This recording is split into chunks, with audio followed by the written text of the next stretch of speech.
Welcome to the Connect Like Minds podcast. I'm the host, Sharryse. I interview people making a difference in their communities and in their creative spaces. Today's special guest is an R&B singer and songwriter, as well as an actress. Welcome to the Connect Like Minds podcast, Tynisha Keli. Hi, beautiful. Hello, Queen. How are you? How are you, Sharryse? I'm good. How are you? I'm doing great. Happy to be here. Happy to talk to you today. I'm so excited. Same. It's the same. All right. Well, let's jump right into the interview. So, in the Connect Like Minds podcast, I always start from the beginning. So please tell everyone where you're from. I am from New Bedford, Massachusetts, and how we say it is New Bedford, Massachusetts. So I just had to break that down for y'all. But yeah, I'm from New Bedford, Massachusetts, And and is it's that about where an you hour were? outside of Boston. Okay. And is that also where you were, raised, or that's just where you was born? Okay. So I was born I was born in a city that's like 20 minutes from here, but I was raised out here. Oh, okay. My mama had me in Fall River, but I was raised out in New Bedford from 5 to till I left. Okay, cool. So this is my city. I know that's right. Yes, claim that. And During my research, I learned that you lost your father at an early age. How has that impacted you at such an early age, man? I didn't know until I got older. Mm-hmm. It impacted me in ways that is the obvious. A father is supposed to protect you, kind of teach you how men are, how to use your discernment when it comes to other men, or protect you from the wolves out there. And I didn't really have that, but I can't say that I lacked in much. All I can really tell people when I say that is I never had the experience of saying, "Hey, Dad." Hey, Daddy. I've never been. I don't know what that's like. So when I see people that have fathers and they're like, Mm-hmm. "Hey, Dad," or they call their father Dad, and it's so awkward to me because I've never been able to do that. Dad, Yeah. Daddy. I've never. My dad was taken from me at 9 months old. He was unalived at 9 months. When I was 9 months old, he was 21. He was a baby. Right. So I've never had that, but I will say that it did teach me to be extra tough, extra tough. And I don't know if it did me a disservice Mm-hmm. because I didn't live in my femininity more than I lived in my masculinity more than I lived in my femininity, because I lacked having a father who could compensate for me not having to do it. However, I did have two brothers that I was born in between. So I had my older brother, me, and then my little brother. So I kind of had I still had male figures in my life. It just wasn't authoritative male figures. Okay. Did you end up at all, like even as an adult, have you had any men to step up in your life that are father figures? When I was 14, shout out to Scott Ross. He took custody of me and raised me. He took on the role of a father for me. Mm-hmm. So, I call him Pop to this day. I still call him Pops. I don't call him Dad, but I call him Pops. My little brother's dad, when I lost my little brother, that became Pops. I call him Pops. I have two, male figures in my life. And then Mm-hmm. my ex producer, his dad and his mom helped raise me. So shout out to Mr. and Mrs. Dozier, the late Mr. and Mrs. Dozier. May they rest in peace. I had father figures in my life for sure. I Mm-hmm. did. I certainly did, but I couldn't call him dad. So it was like, Gotcha. you're not my dad, but at the same time, I'm so appreciative that you've taken on this role. But again, like I said, it took me for me to grow up, for me to Yeah. look back and see, like, wow, I was really, really blessed. Like the Lord did take my dad when I was young, but God is my father too. So Yes. he's my first Amen to father. that. And speaking of your father, or speaking of parents in general, how was your relationship with your mom growing up? Um, I became a people pleaser because of her. Um, I always wanted to please my mom because my mom was Mm-hmm. very physically, emotionally, mentally abusive.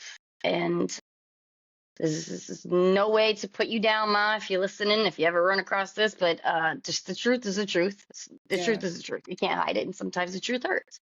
Um, So growing up, me and my mom, I was always trying to please her. So that's why I was always taking care of my brother and sister, my little brother and sister.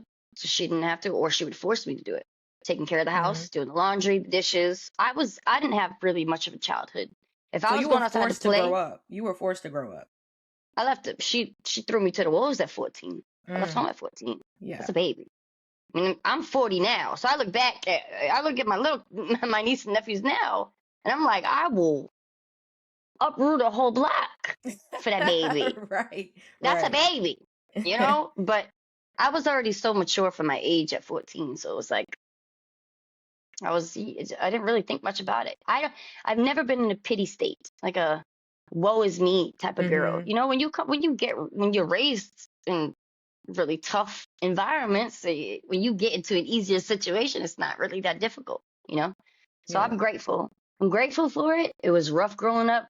Do I wish that things could have been different? Of course. I mean, Right. we all want like the polar opposite of what we experienced in life, right? We all For want to, sure. at some point, like you see how people like will see the culture and they'll be like, oh, it's cool. Let me try to do it. I mean, I wouldn't recommend you trying to go to the ghetto, but I mean, I, but everybody wants what they don't have. You got straight hair, you want Right. curly hair, you know. But You're my absolutely right relationship with about me and that. my mom was Hmm. non-existent. It wasn't really a relationship. It was kind of like I was a young girl in the house who Hmm. she could use to do the work that she didn't want to do. That's how I felt. My mom was never hugged me. I was never told I was Mm. beautiful. I was never told I was talented. I was always told to shut the F up. Mm. She took my radio from me when I was too loud and I wouldn't stop singing. Like my mom, she did some diabolical stuff that I care not to share some of it because I Okay. don't want people looking at her like a monster. But my mom's been through some stuff too. And as I Yeah. grew up and I went through things, I started to understand more so, you know, how life works and how you become the person that you are. And then I look at my grandmother and I'm like, that's why you're like that. But that's why you treat me Right. like that. However, you can't do that over here. You cannot Hmm. do that over here. So I'm gonna love you from a distance. Once I And I left think home, that's important. Go ahead.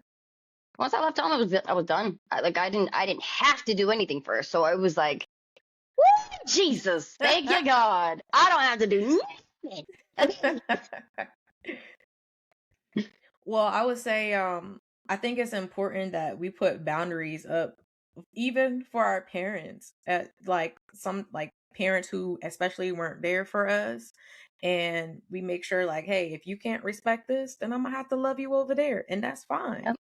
So I totally agree with you. I've seen some topics on the internet with people talking about how sometimes mothers are jealous of their daughters. Thank God I never experienced anything like that. And I am sorry for the people who have, because as a mom, you should be nurturing.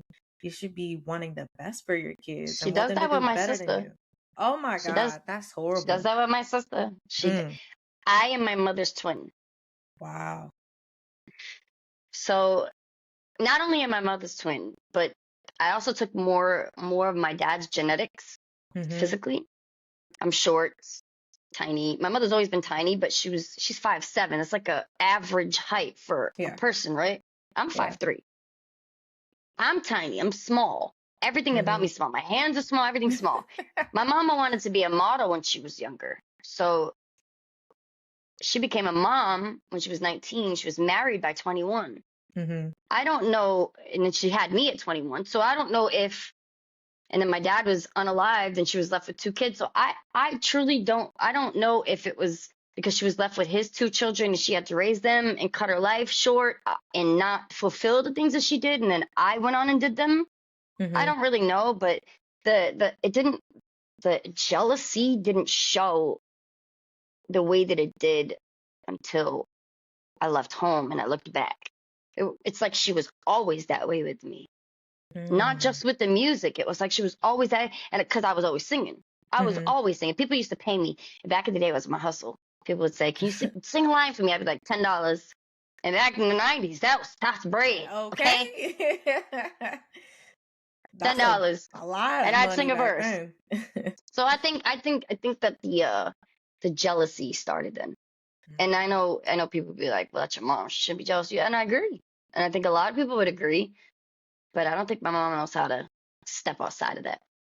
I And you really know don't think she what? does. That's where therapy and things come in. And I do hope you guys reconcile at some Tried. point. I've tried that too, babe. I've tried it Oh. all.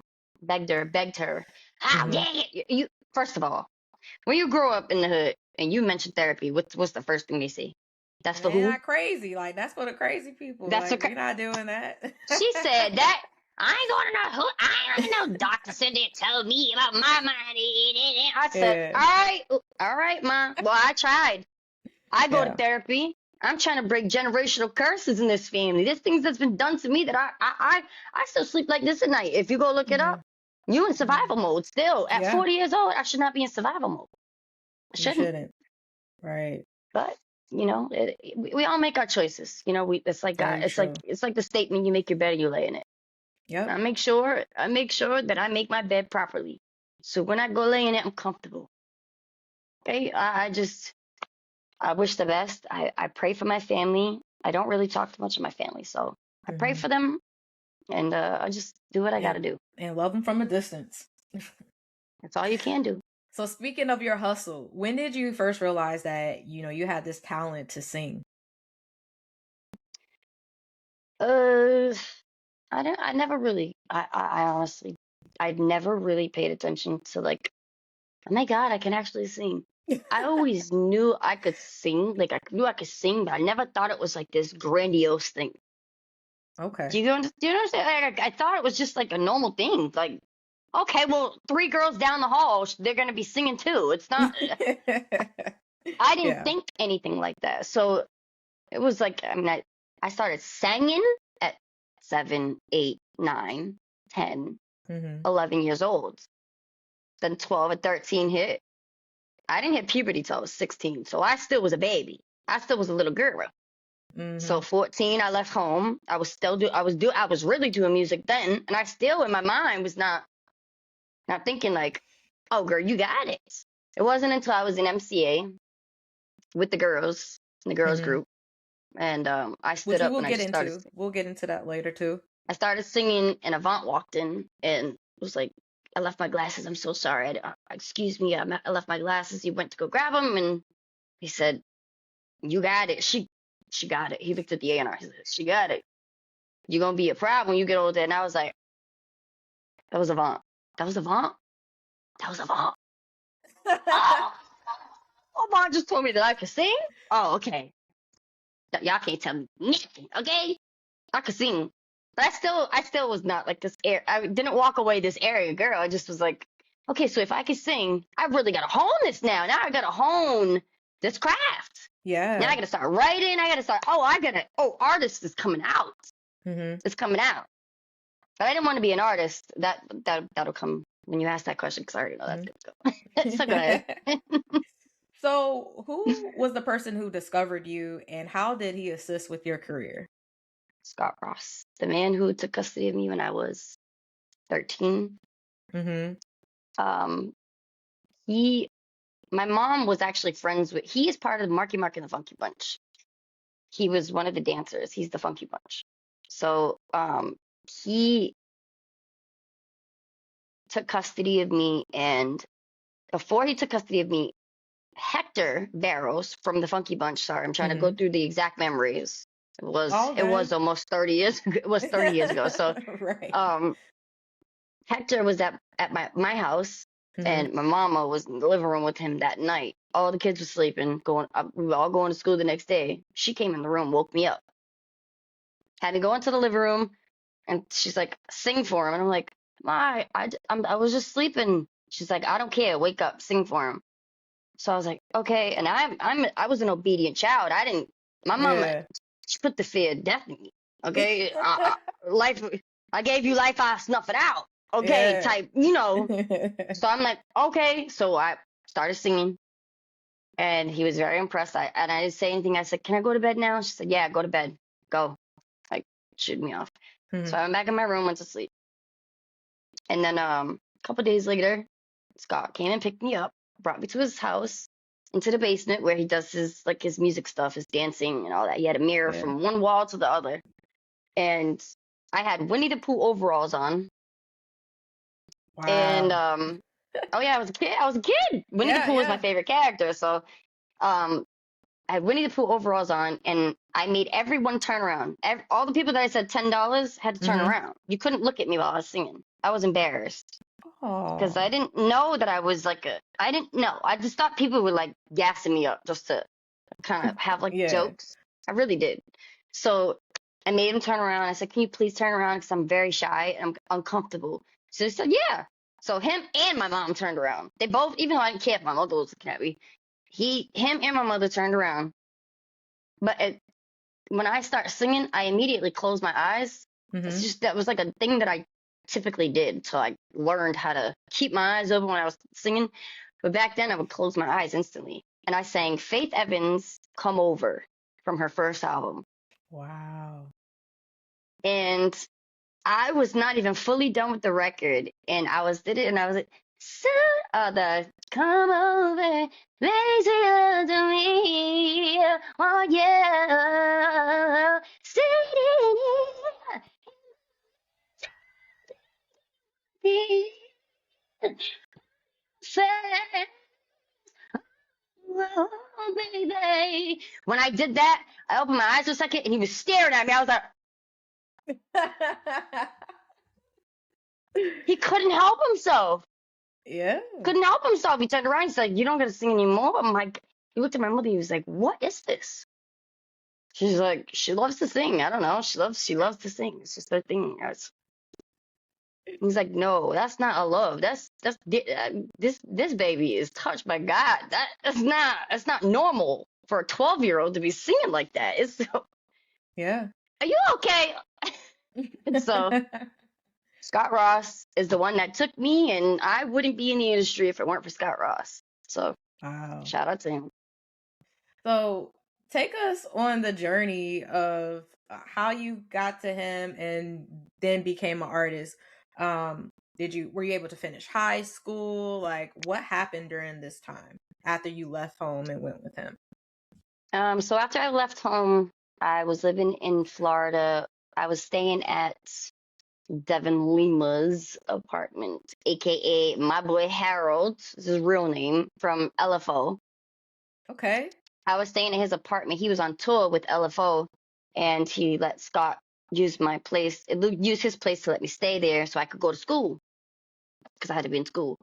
So I went Before to you junior go, high were you in school. public school or Yes, homeschool? I was in Okay. I couldn't be homeschooled. I had no adults. There was no adult there. Scott had to Okay. come back up here because he had a family up here. Oh, Oh, I was by myself, dang. babe. I was Oh my alone. God. I was alone, but I also knew how this worked because of what I went through up here with an abusive mama who sent us to Right. school with marks on us. You know what I'm Mm, saying? So mm, like I mm. already knew how to protect the adults. So I made sure I caught my buses every morning. No reason for them to call home. No reason for them to, have any issues. Mm-hmm. As many times as I almost got into fights in school, I would walk away, and I caught a couple girls outside of school grounds, but they couldn't do nothing on school grounds because it's not school. But I made sure that I kept these people safe. I would grocery shop for myself. The grocery store was right next door from the complex. Mm-hmm. So they would Western Union me money. They would send a password. I would go get the money and I would grocery shop, cook for myself. I Oh was a my whole adult at gosh. 14 years old in Florida. Wow. So Scott finally said, well, I can't leave her down there like that. He convinced his wife at the time to move to Florida. So his whole family packed up, Mm-hmm. moved to Florida, his two sons and his wife. And I moved in with them. So I lived with them for about 8, 9 months. So I was in Florida for almost a year. Mm-hmm. Then I went from that to LA, literally within months of living with them. Um, Damon Jones wanted to start a girls group. Mm-hmm. Damon Jones was the manager of Casey and JoJo at the time, Yeah. and he wanted to start a girls group. So he told Scott, "Let's do it around her, and let's pick girls from all over the country and just put them together. So that way, people can relate to this one or this one or this one." And he said, that's a great idea. So I went out to LA. Mm-hmm. And again, Scott had to leave me because his family was in Dang. Florida. Right. So I went from Florida to LA with no one. He had to leave me there. So and now I'm across the country. I'm not even like just Yeah. down in Florida. I'm across the whole country.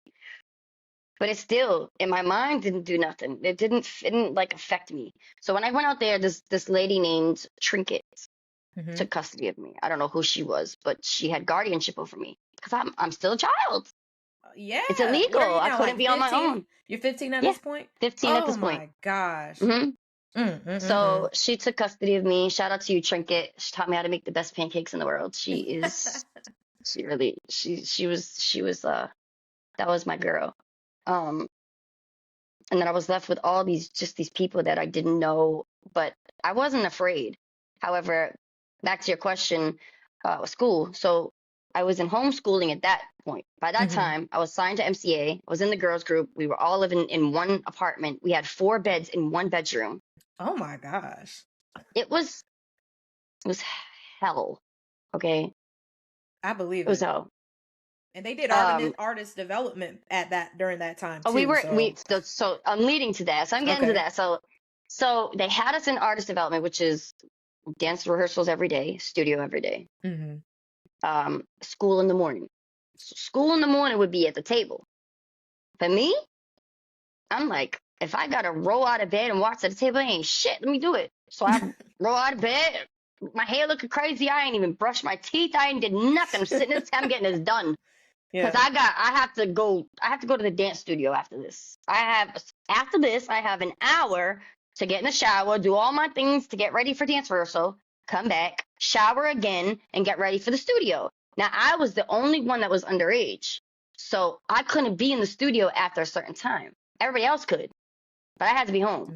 I had to Man. be home by 10 o'clock. That was the cutoff time legally, Mm-hmm. until I turned 16. Then I turned 16. Once you turn 16, you can now legally drop out of school if you want to. So I left. I said, this is too much for me. I'm not getting up in the morning to sit at this table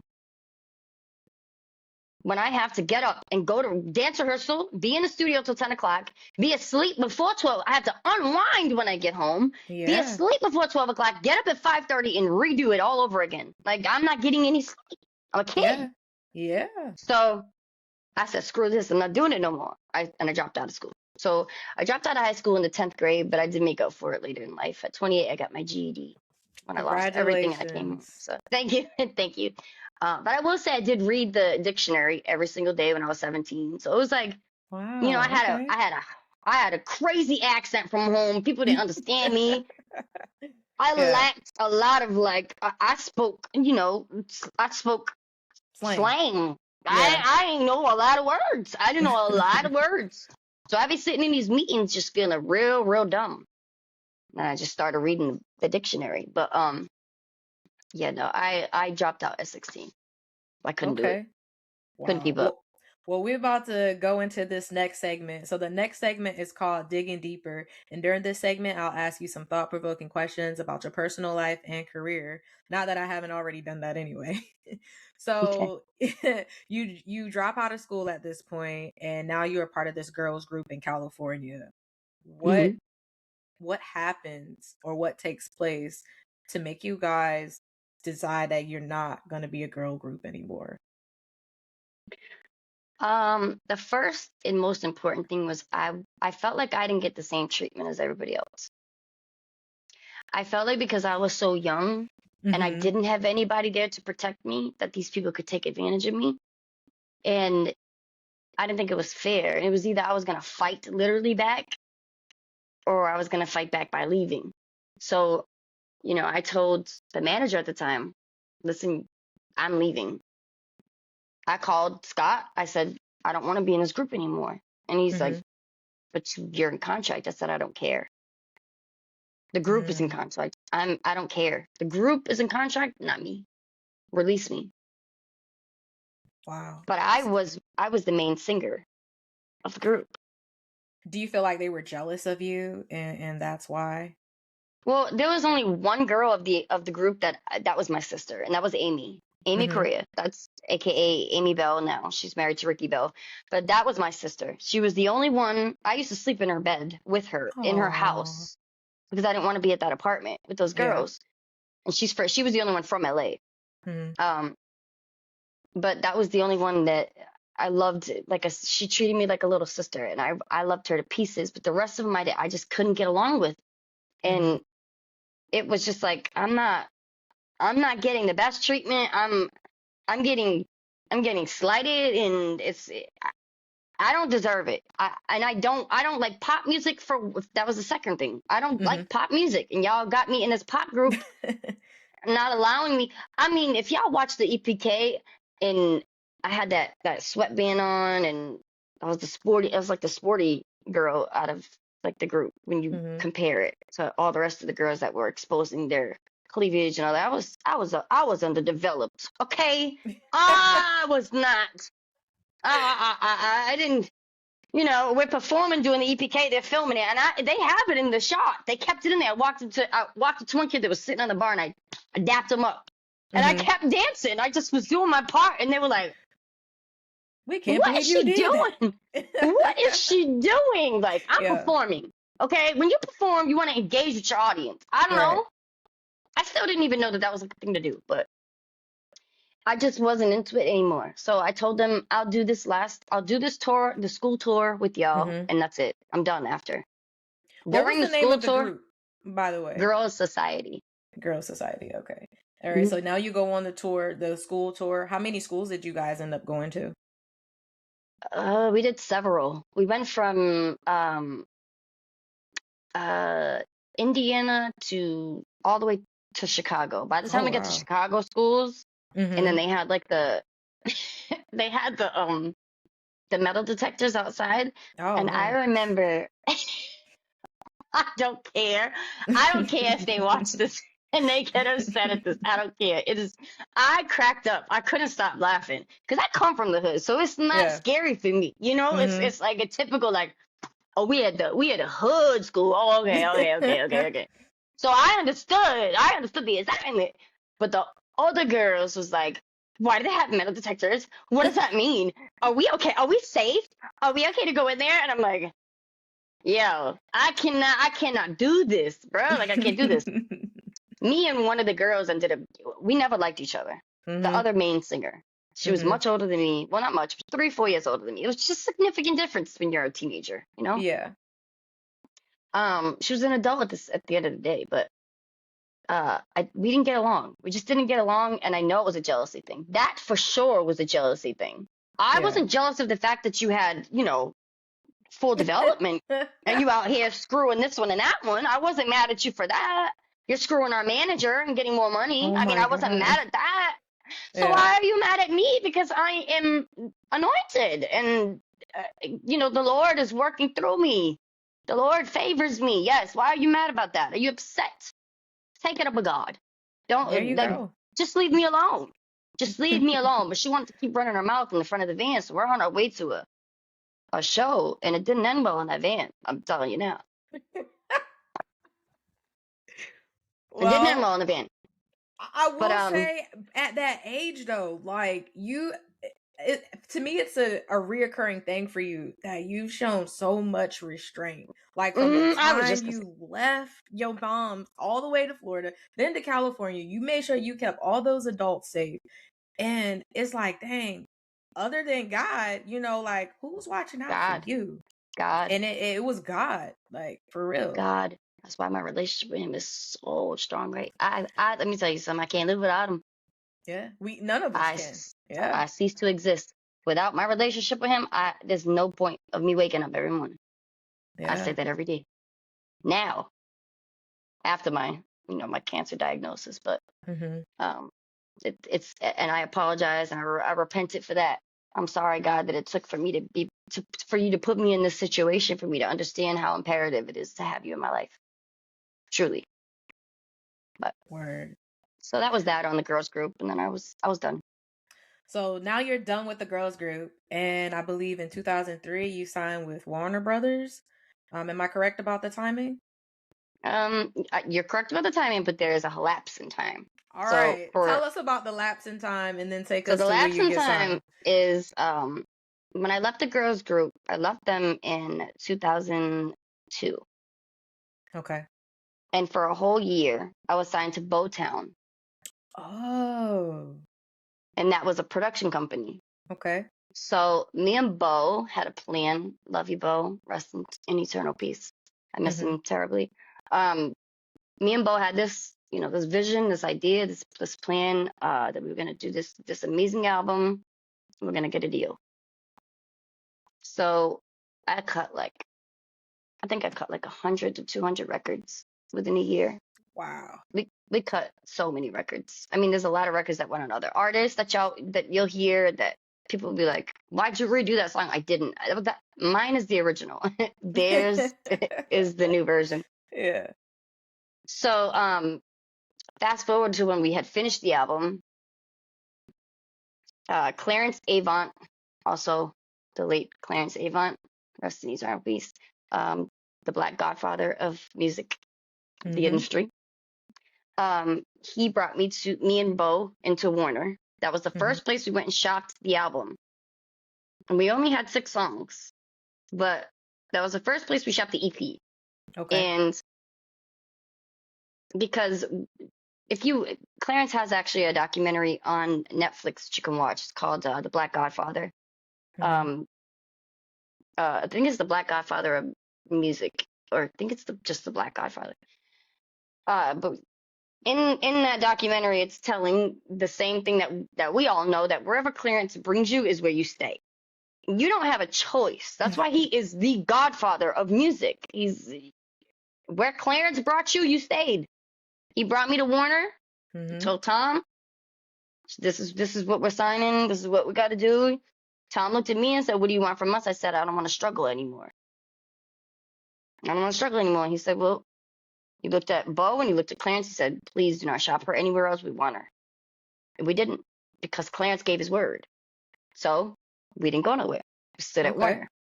So we had the deal in the bag before before I turned 18. We had the deal in the bag end of 2002, going into 2003. But Mm-hmm. I didn't sign the deal because I was still 17. I didn't want my money going to my mama. Mm. So I said, "Can we wait until I turn 18?"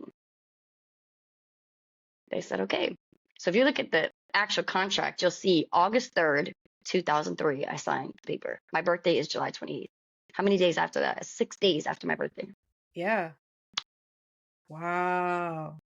So, from that time that you waited to sign, who was getting the money for you? Were they giving you like a little bit of money at the time to carry you over? Like, what was happening with that? Because weren't you still like, The Dodgers were performing and taking stuff? care of me at the time. The Okay. Dodgers were taking care of me. So, like I said, Bo's mom and dad Mm-hmm. took me on as their kid. I had my own room in their house, and that's where I lived. I lived with them for 10 months. So they took care of me and all my needs, anything, clothes, That's food. so good. They were amazing to me. I Mm-hmm. took a major loss losing them. Yeah. It was a major loss. My Hurt condolences, bad. no matter how long Thank you. ago that was. I'm sorry about that. It was 21 to current. All of them. Mm. His Mm. mama, his daddy, and then him. Mm. Mm-mm. Yeah. That's a lot. That is a lot. Girl, I said you're resilient. Goodness. Yeah. I'm resilient, but I'm still human, so it hurts. But God, Yeah, that's all I say. And there's nothing else after that but God. for sure. For sure. Now, while you were at Warner Brothers, you worked with a lot of talented people like Robin Thicke, Rico Love. Out of so many people that you worked with, who influenced you the most musically? Bo. Bo Dozier is one of Mm-hmm. the one of the industry's best kept secrets. And it's sad because he's no longer here anymore. So it's like I can't prove my point Mm-hmm. by having him on this new album, because we had plans. We had so many plans for this album. Yeah. So like losing him, it crushed me in more ways than one, more ways Yeah. than seven. Mm. But I wish that I can only show people through what I do. I can only show people through how I write my music, how I stack, how I vocal produce. That's all Bo. That is all Bo. I mean, I've picked up things from working with different people over Mm-hmm. time. Chucky Mm-hmm. Booker, Diesel, who did Lollipop and Mrs. Officer. Like, Yeah. I've learned things with other people. Shaka Zulu. It's E-Man, who did almost every American Idol single that came out after they won. Mm-hmm. Like, I've worked with so many prestigious, amazing, wonderful people, but nobody honed Tanisha the way Bo did. I think it was because we were in a relationship, and I was so enamored with how talented he was. Mm-hmm. I was blown away, like production, vocal production. He would feed me runs, and he wasn't a singer. I was Wow. like, so he'd go on the piano, he'd go, do this. Do, do, do, do, do, do. Oh, so I would do it in vocal. Mm-hmm. So I'm like, he's feeding me these. It's just it. I just wrote a song called "If Heaven Had a Phone." Mm-hmm. I like that. I like the title of Um, that. oh, it's every time I play it, it makes people cry, and Oh. I'm sad that it makes people cry, but at the same time, I'm so happy it makes people cry because that's what it's for. It's for Yeah. that. But I promise you, Bo was in the room with me when I wrote that. Bo was literally right on the side of me when I was writing it. Like, Wow. it took me 19 years to write that song. I've been trying to write that song since my brother was unalive. Wow. But it took me losing Bo Mm-hmm. and going through the things that I've been going through to be Mm-hmm. able to get through doing it. I was crying my eyes out. The hook, when I started the hook, Mm-hmm. I had to stop for a second, and James was like, "You okay?" I'm like, "I'm good. I'm all right. I'm all right." He's like, "Are you sure you?" I'm like, "Yes, yes. Now is the time. Now is the time because I'm in it. I'm in it, and I'm emotionally driven by it. So let's do it now." Yeah. Um, so the most telling way to show people how absolutely amazing Bo was Mm-hmm. is to just look at me. That's why I tell people all the time, I feel so special that I was his only artist. I was his only artist. I was his only artist, and I'm so grateful for that. I look back at that, and I'm like, Tanisha, you are blessed. You are blessed, and you were blessed. I was very blessed to have him, and I'm grateful that I even got a chance to learn from him, to watch Yeah. him, to listen to how he stacked vocals.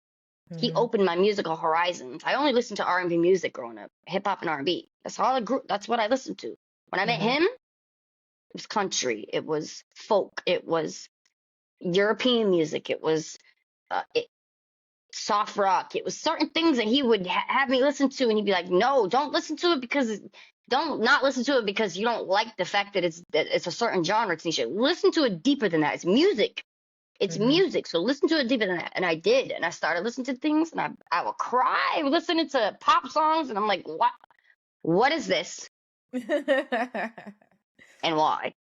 He's like, "Because you're feeling the music. Now you're understanding. You're opening the floodgates have opened for music. Now you're just taking it all in." Yeah. So shout out to Bo Dozier. I love you. Yeah.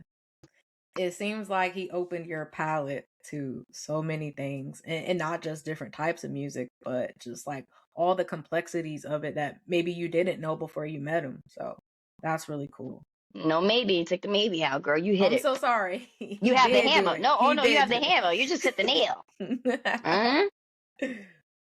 So, for those who may not understand, could you please break down the music business for them? So, your music was released with Warner Brothers in Japan and not in the US. How does that work? I was bought out. I was bought Okay. out by Warner Japan.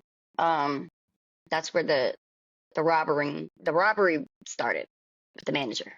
Hmm. Um, I was lied to about the dollar amounts that I was bought out. Mm-hmm. And basically what happens is because it's still Warner Brothers, it's just in Japan. It's still under like a certain umbrella. They're still under the same umbrella. So I don't know contracts. I don't know how that works. Somehow, some way, they still owned the rights to certain things. But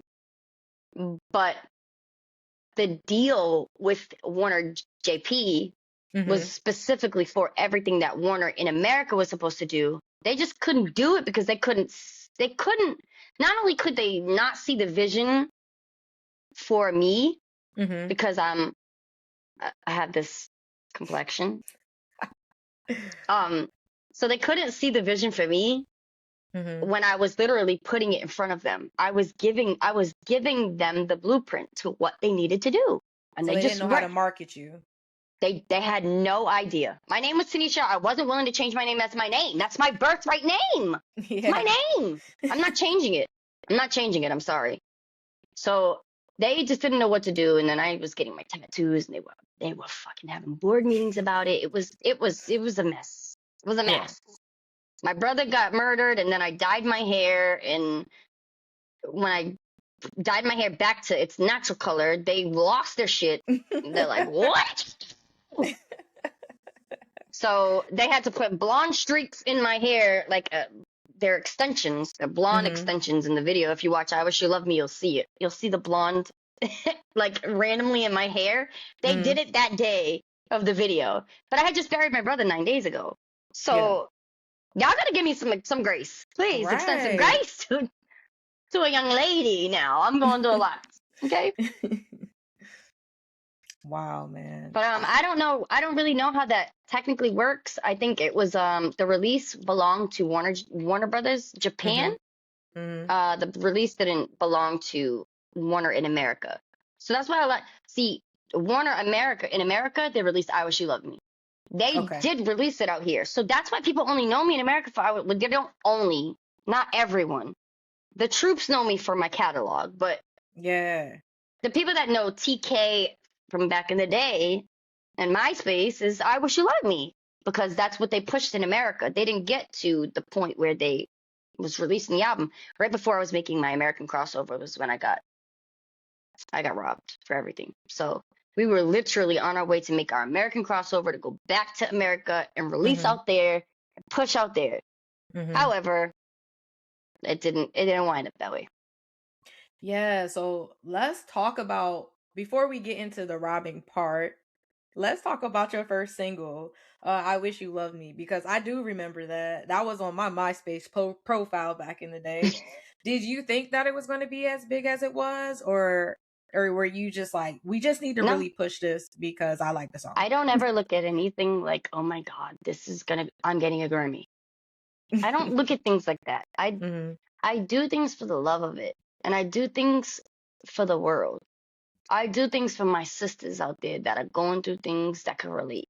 That's what I do music for. That's what I sing certain songs for. If you notice, I don't really do like sexualized music. You don't. And I love that about you. I love that. Because it's not, thank you, babe.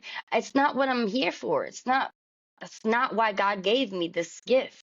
It is to help my sisters and my brothers, like, because I've been through similar things.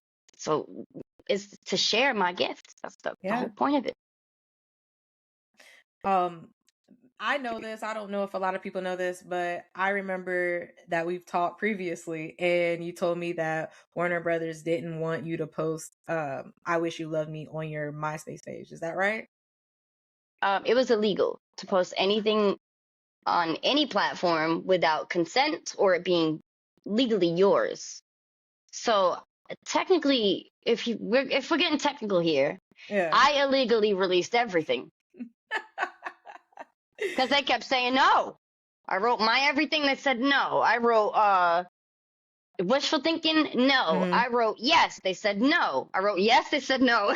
The irony. This my first love. No. It was so many no's, and I'm like, what is going on?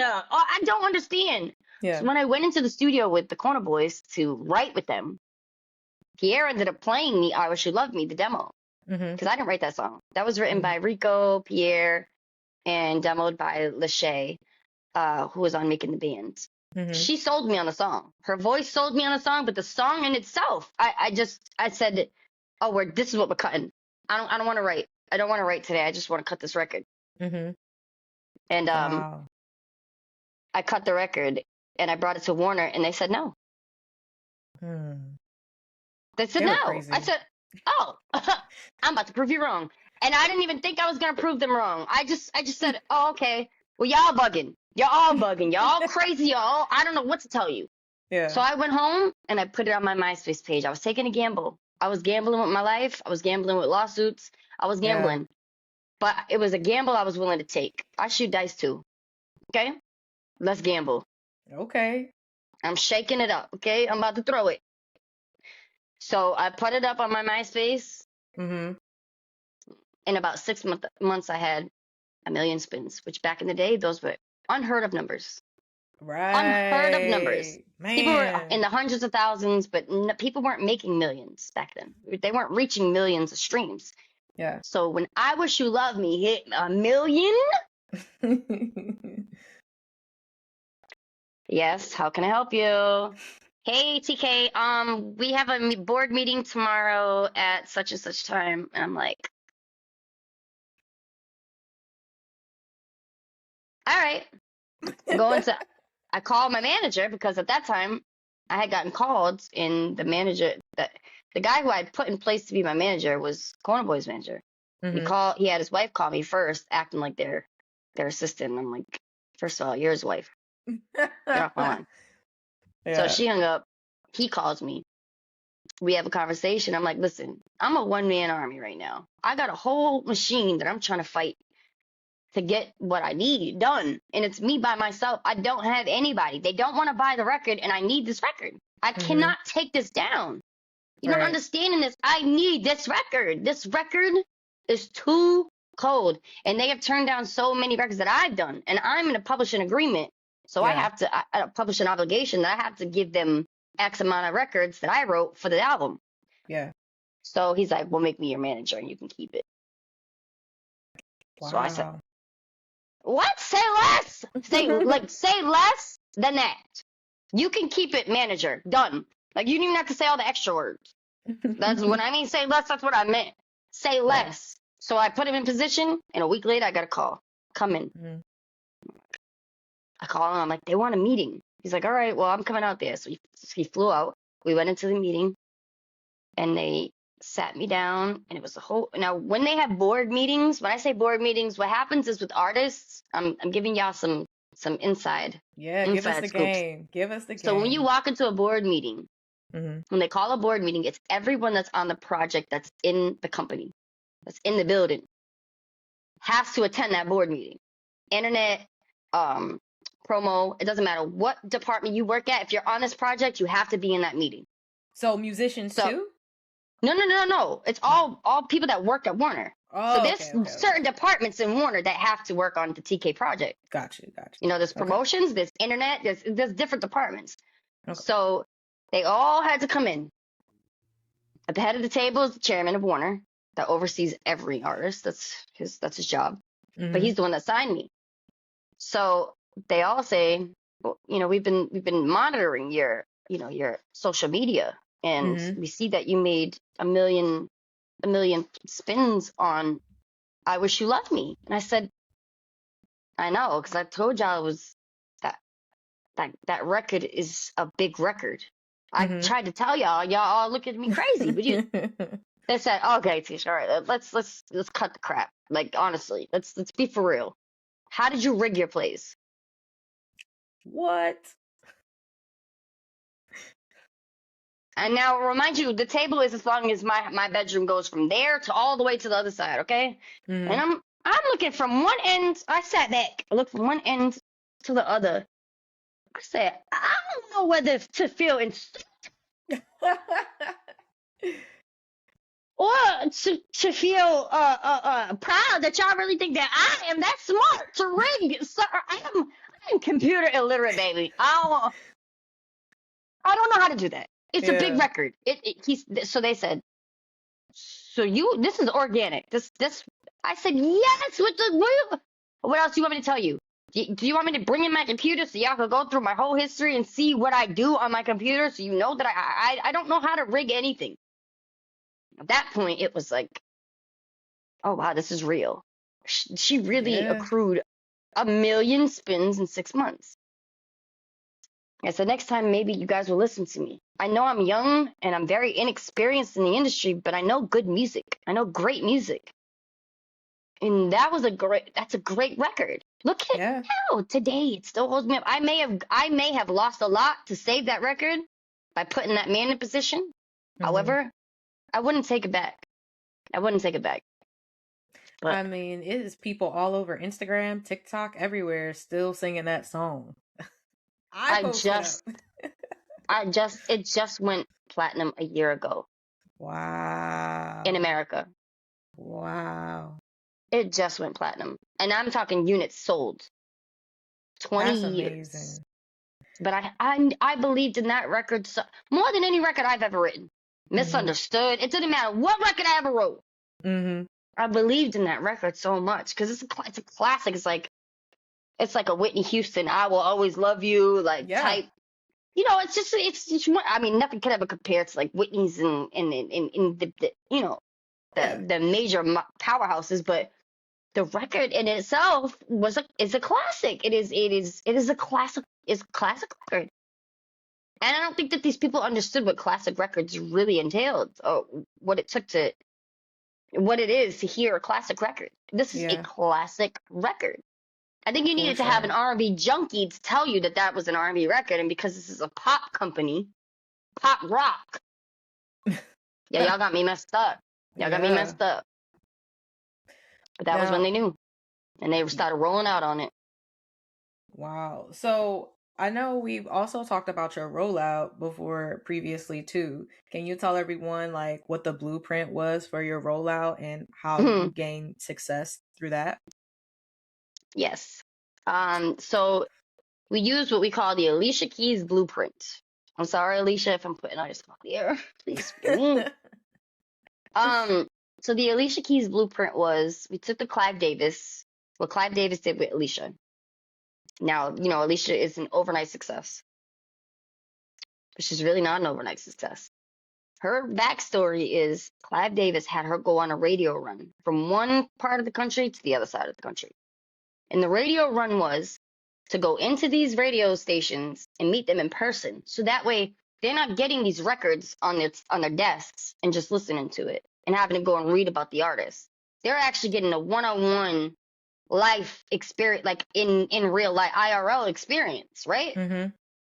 To understand, like, oh, this is authentic. This isn't some gimmick. This is real. Yeah. So they said, okay, well, we're gonna take the Clive Davis blueprint. So we did that, and we did a radio run from California all the way to Connecticut and back. So I hit almost every radio station in nearly almost every state in America. Um, Wow. and some of them I performed in, not at the radio stations, but some of them I performed in their states. Mm-hmm. Almost every one of them I did meet and greets. I did meet and greets, so I would sit and have pizza, and I would talk to all Oh, the fans that would come wow. in. Now that's different. That's different. I haven't done a meet and greet like that. That'd be cool. Yes. I would sit down, I would have pizza. The label would purchase pizza for whoever was coming, so they would take an account of who was coming. You Mm-hmm. would have to say you're going to be in attendance just so we knew, not because we're Yeah. charging you or anything. It was free. Yeah. Um, but if you want to have a sit down with Tanisha and talk to her, talk to TK, she'll be there. And I would come in, I would sit like a regular person and we'd just talk. I That's would be at the dope. table. I wouldn't even be at the foot of the table. I'd be in the table, like with everybody else, just Mm-hmm. talking. And they would all just ask me questions, and it would be every state. I mean, every state. I got to Chicago. We did it in Chicago, and then I would go outside. They follow me outside. They're like, "Can you please sing us Misunderstood?" So I was like, "Of course." I put my bag down. I'm in the middle of the street, and I'm just singing Misunderstood. And they all Oh, got their phones out. I love my troops. I love my yeah. troops. I love them so much. I love them. I love them. I wouldn't be here if I didn't have them. So, I mean, Yeah. if I didn't have God first, but my troops, they mean everything to Yeah. me. I mean, that's the only way that I could give back. I'm not a taker. I'm like a let's exchange if we're gonna do something. If I have to take something, I gotta give something back. It's not, I feel that. it's how I was, but that was the blueprint, and it was Okay. successful. Yeah. Um, why did you choose to leave Warner Brothers and did you choose to shop at another label at the time? Like what happened and why did you choose to leave? No. Asia was just really picking up on I Wish You Loved Me, so much so that Warner Japan was like piquing their interest and like, hmm. To the point where they were having conversations on the back end with my old manager Mm-hmm. about having me come in and do the deal with them because they wanted to take the project by the reins and really, put some stuff behind me. Mm-hmm. Um, but the question was, why did I choose to leave Yes. Or what Warner happened to made you? Japan? Yes. Like, Uh, did you leave the record label? no. What happened? So I was in 3 different contracts with one person. I didn't know I was signed 360 to Warner Japan. I had no clue Mm. that I was signed 360 into Warner Japan. I had no clue that I was signed to 872, Mm-hmm. and then 872 was signed to Warner Japan. He made it seem like I was signed to 872 as his artist, meaning manager. That's it. I didn't know.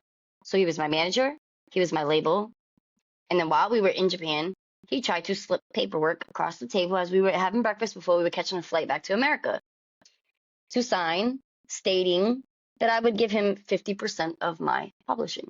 Oh my gosh. And I said to him, why would I do this? Like, you're getting management? That's 20%. Yeah. You're getting money for being the 360 label that I didn't know I was even in. And I let that go. Now you want to take 50% of my publishing? And he really tried to convince me that if I didn't sign it, I wasn't going to get a check for my record that I wrote. Love Hurts. They turned it into Love Hurts because they didn't like Worst Enemy. It's called Worst Enemy. That's what I wrote. Worst Enemy, Mm. but they changed the title because they don't. Japan is not about promoting hate, so they didn't like the word enemy. Gotcha. So they changed it to. They told me to change it to something better, so I said Love Hurts. So I wrote Love Hurts literally in my bedroom with my legs kicked up and writing like this, and my boyfriend was playing PlayStation. So nobody wrote that song but me. Somehow, some way, there's like 5 different writers on the record. Um, Wow. yeah. Oh, you don't even know. So I had at least $1 million payout because it was number one for a Mm-hmm. long time. Now, Man. because he already knew that I had a big payout, Mm-hmm. he was trying to get in on that money. So that's why Yeah. he said 50% of publishing. She wrote the song. I'm gonna need some of that. It was just greed. It was Yeah. greed. And I didn't have a choice. I had no choice. It was kind of like first of all, you're trying to coerce me to do so many Right. things, Mm-hmm. and then you're lying on top of it. Then you don't get what you want, so you go MIA on me. And I literally don't got 2 nickels to rub together. What's going on? Why you building houses? You riding Range Rovers and buying your wife Mercedes Benzes? And I'm a little bit confusion. Right. I'm confusion right now because how am I having trouble paying my mortgage, but you having houses built? Mm-mm-mm. That's not making no sense to me. Come to find out, the buyout was over 300K. He told me it was only 75. Mm.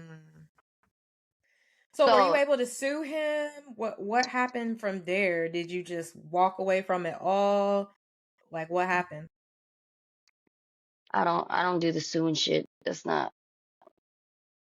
I don't even know my ass from my elbow when it comes to that stuff. Like sue. I'd rather fight you. Like I can't sue.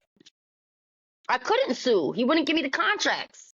He had all my contracts. I gave all my contracts to him to put in a safe because I didn't trust that I wouldn't lose them. Mm. So when he went MIA, he had my car. He had the keys to my car. I couldn't. There was nothing I could do. So I said, you know what? I gotta just go home. I need to just go home. I need to be around my family. I need to Mm-hmm. just I think I gotta just accept that I'm gonna have to go back. So I came back after it all because I had one more try with someone else, and it just made me want to throw up. And I was like, this industry is sick. I can't believe I've been doing this shit for 12 years, Mm-hmm. and it's still as it is just disgusting. You could be the most upright, honest, pure-hearted person, and people don't give a fuck. They don't care. They don't care. They don't care. Actually, when they see that you're like that, that's their go-to to run right through you. Yeah. Like they don't care. They're not there to protect you. They don't give a shit. They're there to get whatever they can.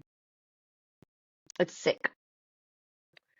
So in 2009, you also appeared in the movie Fame. How did that come about? Was acting something that you wanted to do while you were also pursuing your music career? Yes, I actually did I did an EPK with the girls when we were younger. I was in the girls group, and I also did a pilot for Girl Society. We were doing a TV show. So I Oh wow.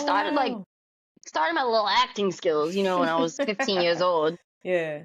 Um, and Dean Kane, shout out to Dean Kane, he was the one that was producing and directing it. And Mm-hmm. that was my first experience with acting. And then I became really good friends with Kevin Tantrone, who Mm-hmm. directed the remake Fame. And I remember going to his house one night, and we were gardening and just chilling, talking, gardening, just whatever, just kicking back. And he's Yeah. like, I got the approval to be the director for Fame, the remake. And I'm like, fuck's Fame? I don't even know what the fuck Fame is. Like, I was like, oh, cool, that's dope. He's like, you want to be the soul singer? And I was like, I mean, I am a soul singer. What do you need? What are you talking about? He's like, no, there's a soul singer in the movie. I said, well, I gotta watch the movie. I've never seen it. Mm-hmm. And he's like, well, watch the movie and let me know what you think. If you want to do it, it's yours. The role is Mm-hmm. yours. So I watched the movie and I saw the soul singer, and I'm like, now the movie was done back in the 80s, right? Yeah. Now I'm sitting there thinking to myself, it's a predominantly white movie with a couple black people in it. And of course, the soul singer was a black girl. Mm-hmm. And I said to him, I want to do it, but I ain't trying to get no backlash Yeah. for it not being exactly what the movie was supposed to be. Yeah. Because sister went crazy, okay?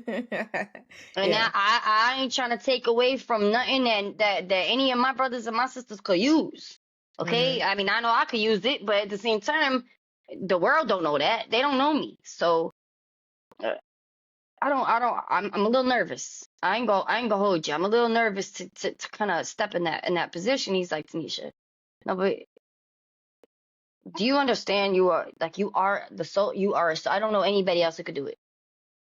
I don't know anybody else who could do it. Mm-hmm. He didn't know anybody else who could do it. I did. He didn't know anybody else who could do it. So I'm like, well, I know a couple girls. He's like, no, come on, TK, please do this for me. Please do it for me. And I'm like, oh, Kevin, if I run into any problems, I'm telling you, it's going directly onto you. I'm not dealing with this. He's Yeah. like, oh, you're going to do it? He's like, yes! He was so excited. So I told my managers, I had a TV manager at the time, and I had a musical manager. So, and they were actually frickin' frack. They were best friends. I don't even And know if that's a good thing or a bad thing. tail end. So I got the contracts in, and I was gonna have my attorney go over it because you're only paying Mm-hmm. by the hour, and it was a small contract I would only pay him for an hour's worth of time. Yeah. But my manager was like, well, just send it to me. I'll go over it. It's easy. I didn't think nothing of it. So I'm like, oh, all right. Send it to him. I got my first check after I cut it. And I remember him calling me, flipping the fuck out of me, like, you fucking cashed the check and you didn't pay your management. You're supposed to pay your bills first. I said, you're not a bill. You're my manager. Like, what are you talking about? What? Yeah. Why am I wrong for taking the first check that I got out of 2 checks that are coming in to use it to do what I want with the money that I worked my ass off for? You didn't get me this role, bro. Right. You literally scrolled through a contract that was 2 pages. Like, let's be for real. You bugging over 2K? That's a problem, bro. I'm sorry, but I'll piss on 2K. That's wild. That is nasty work. I don't care next time. So that's when I said, all right, well, I'm not dealing with this no more. So I'm just going to make you POA because I'm not dealing with this. Because when more money is involved, what are we going to be dealing with? You feel what I'm saying? So I made him power of attorney. Worst thing I could ever did. But I did it. I did it because I don't want to deal with the bullshit. You know, I just wanted to do me. I just wanted to work.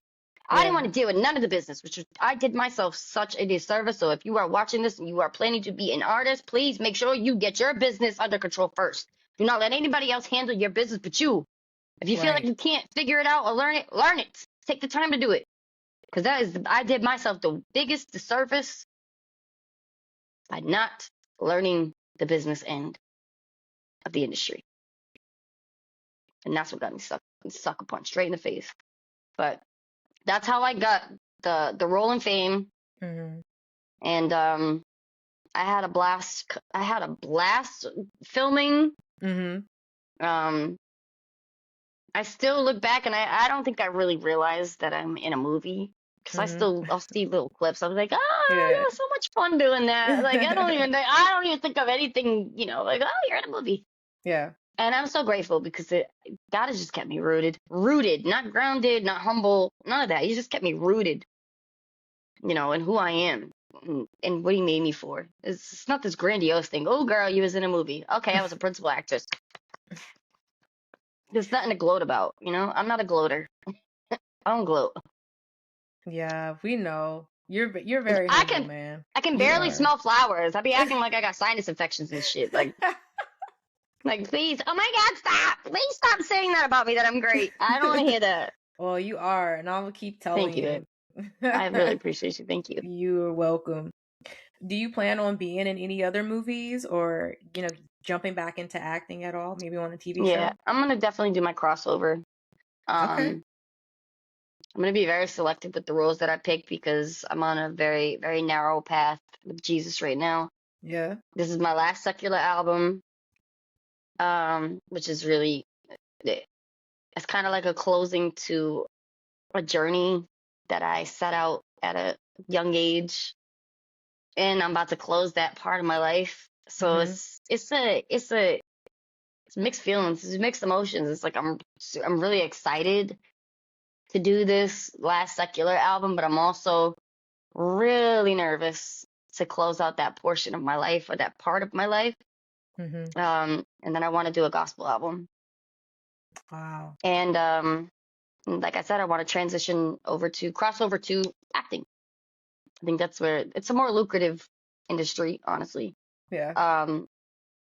It's more tedious work, but that's because singing is easy for me. I could do that hogtied, you know, with my neck up like this. It's more of a challenge for you. That's what's up. And I love a challenge. Yeah. One thing I love is a challenge. So it'll be fun. It'll be cool. Now, earlier this year, you signed to Humble Sound Records for your upcoming album. What excites you the most about this new era in your career? I can't believe I even did it. I'm going to be honest with you. I have been putting out singles for almost 10 years now, and I did not plan on getting back in the industry. I never planned on it. But I am grateful that James made it a lot simpler for me to make the choice to. But God is before anyone and anything. And God said, we're going to do it again this time, daughter, but you're going to do it with me. So you're going to be okay. We're going to do this together. You're going to do it with me now. Yeah. You're not alone. Even though he was there the first time, the whole time, I just wasn't seeking him. So now that me and him, you know, we're locked in. Yeah. Okay. We locked in. I ain't doing nothing without Jesus. Okay. So I stepped out on faith, and I'll tell you, it's been a decision that I didn't think that I'd be so happy that I made. I really truly am. I'm happy I stepped out on faith, and I'm happy that James is very receptive to and understanding and empathetic, because he understands what it's like to be screwed over so many times, or screwed over by people that when you've had the best intentions. So I'm really grateful to be with them, and be understood, be Yeah. heard, That's and definitely well important as an received. artist. Yeah, yeah. Absolutely. Yeah. Absolutely. So I'm grateful. I'm thankful. This is a different experience for me. I've been on majors my whole life. Hmm. So, doing this independent route, I didn't think would be as smooth sailing as it's been. You know, I'm glad and it's pretty happy cool. for you. Thank you. It's really cool. Now, you have a single called Standing on It, and I love it, and I've been bumping it ever since it came Thank you. out. What does that title personally mean to you? Well, if we take away the love aspect, we're going to say no matter what you do in your life, when you make a decision to do something, and I'm a Leo, so when I say something, I mean it, and I do stand on it, no Hmm. matter what. It's kind of hard to sway Leo or any fixed sign. It's Yeah. only three of them in the zodiac. So I'm a fixed sign. So when I say something, I mean it. When I say something, when I say I'm gonna do something, I follow through with it. I just am a woman of my word. So Yeah. if we go back to the actual context of the record, or the content of the record, talking about a woman and a man, a woman trying to pursue this relationship and nurturing it and doing all these things um to be with this person, but more so what these men, especially nowadays, do. Like it's just like this. It's such a it's such a I don't know. It's like they turn into the women of the world. It's weird. It's because when I look back and I listen to the record, and I'm like, dang, that's what women do. This is crazy. It's weird. But Hmm. the song in and of itself is supposed to give my sisters, or my brothers, who, Yeah. if you could take it and listen to it from a man's perspective, as a woman singing it, then I did something right. Um, but it's basically, I want anybody who feels like they always sway on their word. Like, it's kind of hard to Yeah. stand on my word because I feel bad, or I feel this, and then no, fuck that. Say what you say and mean it, especially Yeah. when somebody hurts you. Never give somebody another opportunity. Listen, I hate using a pum pum as an analogy, but I will never give you a spare bullet to put in your empty gun. Mm. I'm not gonna do that. That's a bar. You need to put that in a song. Oh, I have. Oh, that's I have. fire. Well, I need to go back and listen. It's not released. It's in Okay. my folder. It's not released. It's in my folder, but I am a wordsmith. I am a wordsmith, and my friends sometimes can't stand me because I'll be like, that's not what that is. It means this. It's this word. You said that word wrong. It's this. I'm a wordsmith. Like I read the dictionaries, so Yeah. I can't help it. But so okay, right off track. My Well, mind is basically, it mushed. seems like in a whole nutshell that you're saying stand on it, follow Oh, through stand with on it, it. take accountability. Yes, stand on what you say, Yeah. especially if someone is doing you wrong. Yeah. Don't allow them to do you dirty. You Yeah. have common sense, right? We all got common sense. Well, Some of I us take that do. back. Common sense is not common anymore. Yeah. It's just not. But get you some sense. For real. Get some sense. There's no one on this earth that we can't not live without. If that makes sense, please. Please digest that. There is no one on this earth that we can't not live without. That is the devil infiltrating your minds to believe that you don't need just God to live, or to be here, Yeah. and to feel full and whole. You don't need another person. However, life is not meant to be done alone. Yeah. But when someone's doing you wrong, don't stay because, I'm going to fight for our love. Yeah, you can fight for your love, but when something is being done and it's a redundant thing, it's a Hmm. cyclical thing. It's a cycle. It just keeps going and going. It's a constant thing, and you just keep letting them back in. Nothing's gonna get better, baby. Ain't Yeah. nothing gonna change. Yeah. You show no consequence for the things that they're doing, nothing's gonna change. So stand on what you say.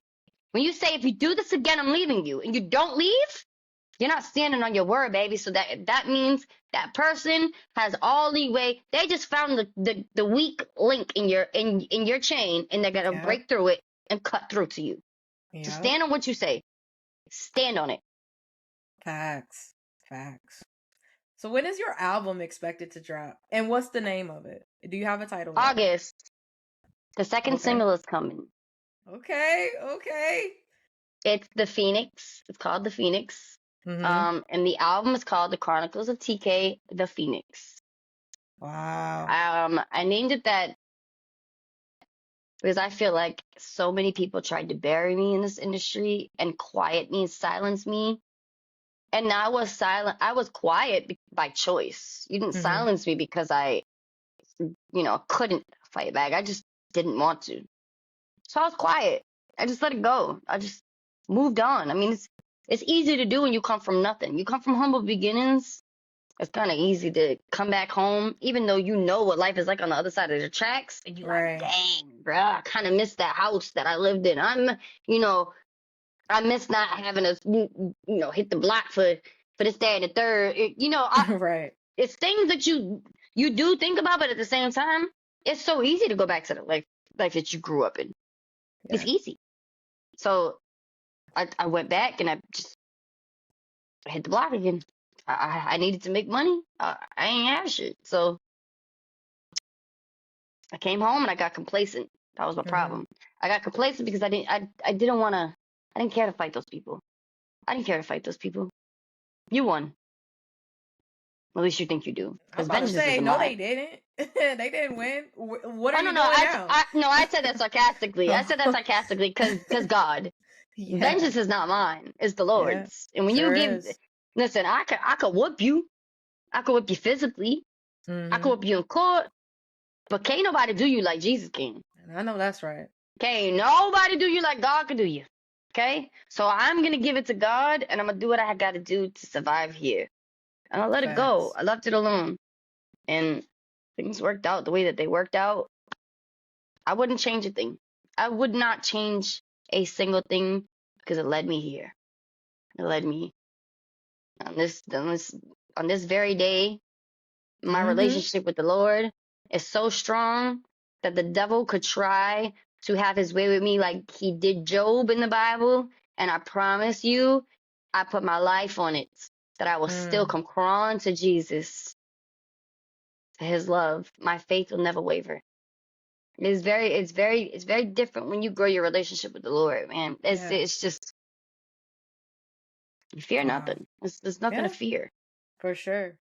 Can we expect any new features? Well, not new features, but any features on this new album? Right now, I'm gonna say no, but you may be surprised.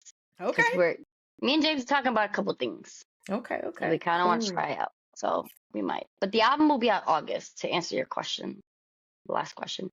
August of this year. Early August. All right, we're waiting on it. Well, I'm excited. So I'm excited. I've been putting an album out since 2011, 2010. Wow. Long Man, time. it's gonna do good. You're gonna do great, man. I'm excited for it. For real. I don't care how well it does, like on like numbers. I just want people to get from it what they need. I just want to be able to. I want to be able to sit with God at the end of the day and feel good about the things that I'm doing on His behalf. I want to feel good about having I want to have a conversation with Him at the end of all my days and know that I'm doing Him, that I'm serving Him the way that I'm supposed to serve Him. And He gave me a voice for a reason. He gave me a voice to save my life from my childhood. He gave me a voice to save my life in between. He gave me a voice to save my life, my family's life, to change their life. Now, whether I thought the time was supposed to be back then, that was what I thought it was supposed to be. But it's not my time; it's the Lord's. Right.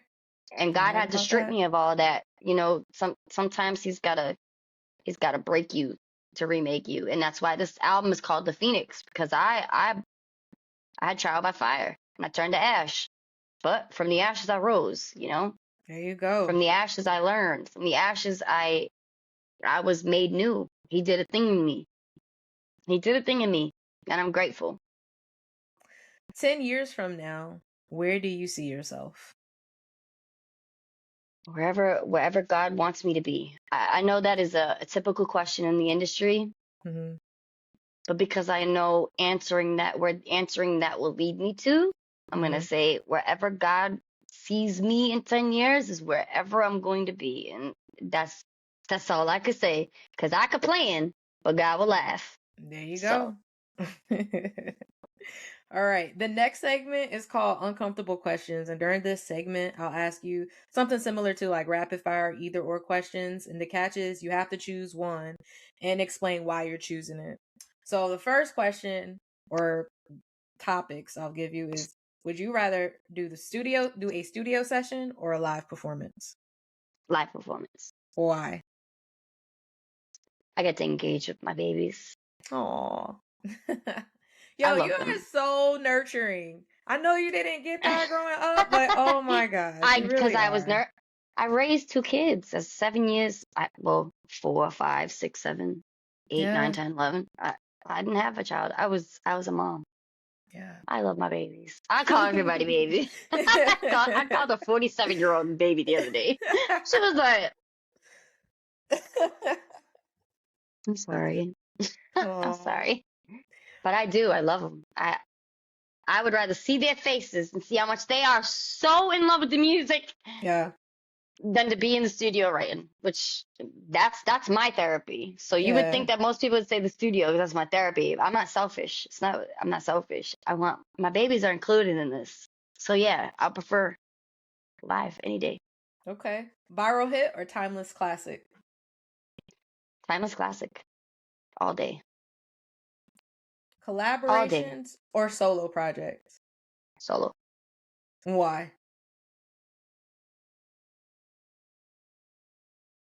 If it's the first time coming out, I feel like that's the best thing to do because nobody can account your success on because this one's on the album, because this one did this, because Gotcha. this one did this. That makes So I prefer sense. solo. And last one, Grammy Award or loyal fan base? Loyal fan base. Them accolades can go. They can go somewhere. My accolades are my babies. My accolades is them spinning them records. My accolades is them laying in that bed crying, listening to my song over and over again because they're getting something out of it. My accolade is knowing that I saved 2, 3, 4, 5, 10 people's lives just by 3 of my records. Those are Yeah, my accolades in my life. That's an accolade for me. I don't I care about feel no that. awards. That stuff means nothing to me. It means nothing to me. Facts. But maybe that's why I didn't reach the heights in America that people expected me to reach. I don't care about any of that stuff. It's all tangible. That's of the earth, Yeah. you know. I don't want to be the salt of the earth. I don't want to be spotlighted, you know. Okay.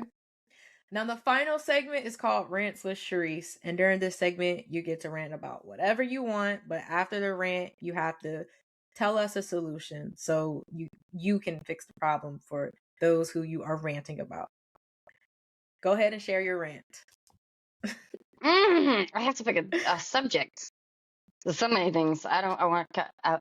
First of all, politics and religion are suicide. So I'm gonna stay away from that. Um,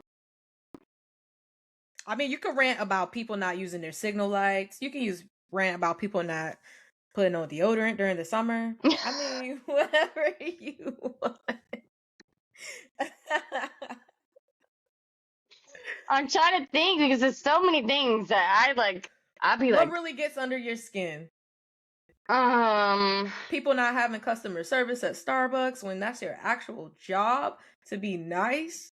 You have an attitude. I feel like I'm about to rant, so I'm gonna be please quiet. don't make me rant about that because I have ripped people from the other side of the counter. They need it sometimes, but Yeah, whatever you want, whatever you want. Um, uh, okay, how about this? This is gonna be a random one. Okay. I really dislike this generation of children and the reality that their parents spared the rod when the Bible literally states not to do that. And we have these entitled children walking around. Mm-hmm. And I know this is going to ruffle so many feathers and this might not land well. But I'm taking the plane's already taken off. The boots are up. Okay. Okay.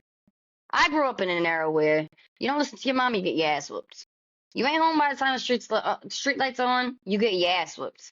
I'm watching a graduation and I'm seeing girls walk across the stage in high school, not college, high school. Girls and boys. Boys tattoos from head to toe. Girls piercings and lashes done and things that Mm-hmm. adults are doing. And I get it, trying to like, you know, making your way to when they're 18, they can do what they want to do and all that stuff. But I feel like kids have too much free reign. Y'all sparing the rod too much of these children, and they are walking. We grew up in an era where it's you disrespecting adults. You're gonna pay the consequences for it. You embarrass me in public, you're paying the consequences for it behind closed doors. Trust me when I tell you. Now it's too much of this. It's too much of this. Yeah. It's too much of that. It's too much of it. So what should people do? I mean, aside, I guess you're hinting at what they should do. The problem, no, the issue is that I'm not a parent. I'm not a parent, but I have parented a lot of children. Mm-hmm. I've raised kids. I've helped raise a lot of children. Mm-hmm. I raised kids as a child. I was raised. Yeah. My mama ain't sparing no rod with me, literally. So my thing is this: if you were raised with your parent not sparing the rod, I'm not telling you to do exactly what your parent did, but follow the blueprint. Maybe not pull out a switch or whatever and use your hands. Or What about punishment? What about just like being that's what grounded? I'm saying, punishment. What about sitting them down, making them write 1,000 pages? They'll never do it again. But because you're allowing your I see more adults being their children's friend. There we go. You hit it on. There you go. I agree. But see, that comes naturally. That comes naturally, though. You know what I'm saying? Like, the natural thing is to be a parent that your child can come to and talk to. You know what I'm saying? But I feel like you can do that but you need to have a boundary, and they need to respect. But that's what I'm saying. So like you can go to your friend and talk to your friend about anything, right? Yeah. So I'm saying, so be a parent where you can come and talk to me about anything. But if it's something that's wrong and you're in the wrong, I need you to take accountability, because we're raising a bunch of narcissists. Yeah.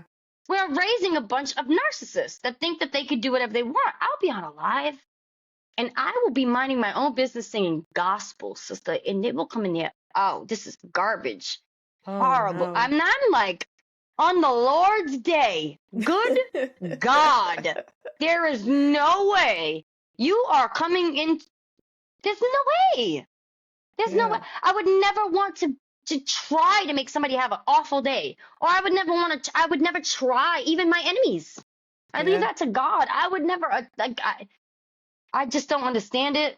I don't understand it, but parents, please put that chocolate to the back of your baby's behind. One time, go in your room. Like, you need, and then after, sit them down and explain what it is. Like, I understand you see a whole slew of kids, and this is why this is the problem, because they see it's like, what's cool? What is cool right now? What's cool right now to do this, that? Cool, it's cool. But back then, cool was still kid. It was still childish. It was still childish for us, you know? Now it's like these kids they're too grown. By the time you're 25, you're going to be, what else is there? Yeah. No fun. Yeah. There's no fun in it. There's no fun in it, and more so, it's the respect. It's the respect thing. It makes me sick to see these kids just walking around just being truly disrespectful. It really is. And that is not to say that adults should disrespect children and they just sit there and take it. I don't agree with that either because of how I Yeah. was raised. Yeah. I grew up with a lot of disdain towards my mama. So, Yeah. but I still didn't grow up disrespecting her. I called her Right. the B word one day and cried my eyes out after I apologized. I was a whole adult. But these kids, That's they would because you do got it a not. good heart, girl. You just got a good heart. I, You- well, hey, listen, good hearts, people. Come on. So that's one thing God expects you to do. I mean, we all have wicked hearts. It's what the Bible states. We all are born with wicked hearts. Yeah, But you do the best you can. But stop for letting sure. these kids walk all over you. For They're not sure. your friends. I understand you felt lonely when you had XYZ, 2, 3, 4 children. I get it, you felt lonely, but baby, they not your friends. Right. And you're raising a narcissist. Yeah. I'm sorry. Maybe that was like the worst subject to talk about, but No, that's your opinion, and that's it's fine. just how And I if they choose feel. to live by it, so be it. They Right. should. Either way, if you don't, it's not going to affect me. So it is what it is. Like, I'm not judging you. I'm just saying. Listen, if you see how I turned out, okay? I don't have broken bones. I don't have scars. I'm good. I'm good. Yeah. There's a balance. There's a good balance between having the rod and also being, someone that your child can come to as like I'm close to my mama. That's my best friend. Yeah. But also with respect. For I think sure. that's an issue in today's society. Okay. Well, thanks for sharing that. And before Of you course. go, can you please share where they can get your album when it comes out and your single, and please share your social media handles. You can get my single standing on all streaming platforms. It's on all streaming platforms. The album will also be on all streaming platforms when it's released in August. My handles to my IG, my TikTok, and I believe my Snapchat. Don't take Mm. my word for the Snapchat, but my handle on IG and TikTok is the Tanisha Keli, THEE, Tanisha Keli. On those, on Twitter, it's just Tanisha Keli. YouTube, it's Miss Tanisha, I think MISS Tanisha. That's on YouTube.